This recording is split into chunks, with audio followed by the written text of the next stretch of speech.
Monsieur le rapporteur, mes chers collègues, notre Assemblée est appelée aujourd'hui à débattre d'un sujet décisif pour notre région et aussi pour notre pays, celui de la décentralisation.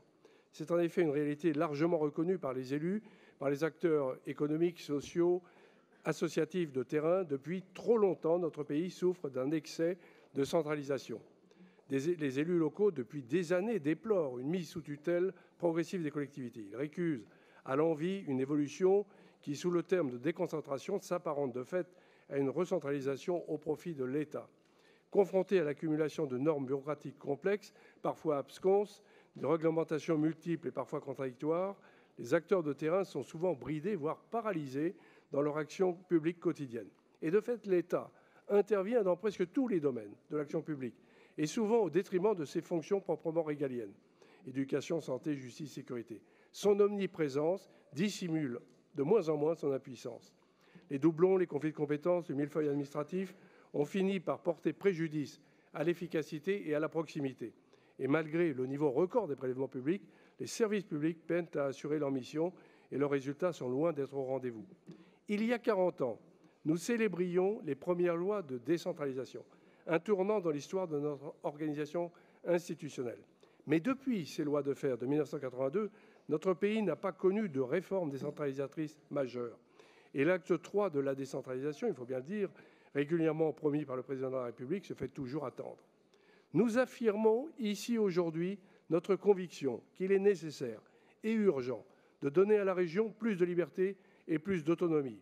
Notre pays a évolué, notre société a changé. Il est temps que notre organisation politique et territoriale évolue aussi pour s'adapter à ces nouvelles réalités. Nous devons trouver de nouveaux équilibres pour mieux répondre aux crises que la France traverse et notre région Île-de-France est prête à porter ce message. Bien sûr, dans cet hémicycle, chacun porte de légitimes convictions, mais je suis certain que nous partageons ensemble une même exigence, celle de simplifier l'action publique, de renforcer son efficacité, d'éliminer les entraves inutiles et de faciliter l'action quotidienne des acteurs. L'intitulé de la mission pour un choc de décentralisation révèle toute l'ambition et l'audace que porte notre présidente Valérie Pécresse au service de la région Île-de-France, au service des Franciliens et au service de la décentralisation. Décentralisation, ce n'est pas fédéralisme. Un choc de décentralisation s'impose d'urgence pour rétablir un équilibre cohérent entre les compétences de l'État et celles de la région. Choc de décentralisation, c'est aussi, d'un certain point de vue, un projet de société qui s'inspire du principe de subsidiarité qui veut rendre aux acteurs leur pleine responsabilité. Il est temps de faire confiance à la région Île-de-France pour qu'elle s'administre librement. Le rapport qui nous est présenté propose des solutions concrètes pour rendre l'action publique plus efficace, moins bureaucratique, plus proche du terrain.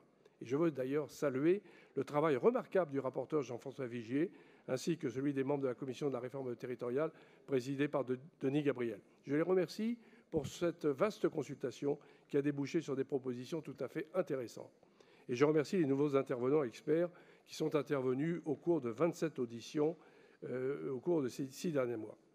Les propositions formulées par la mission sont à la hauteur des enjeux et des ambitions.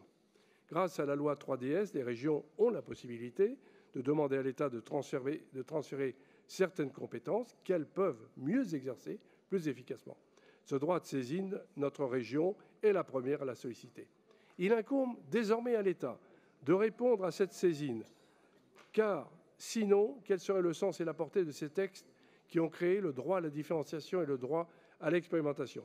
Droit à l'expérimentation qui s'exerce dans un temps limité et qui débouche sur une évaluation des études d'impact et un bilan. Les 40 propositions apportent des réponses pragmatiques à des besoins concrets. L'Île-de-France n'est ni l'Occitanie, ni la Bretagne, ni l'Auvergne. Pour tenir compte des spécificités régionales, le temps est enfin venu d'assouplir une règle d'uniformité institutionnelle qui avait jadis, dans une société moins complexe, une vertu organisatrice, mais qui aujourd'hui ne garantit plus ni l'efficacité ni l'égalité de tous devant le service public. Rappelons-nous qu'au terme de la Constitution, l'organisation de la République est décentralisée et accorder à la région les compétences qu'elle est le mieux à même d'exercer, n'est-ce pas en soi un objectif démocratique?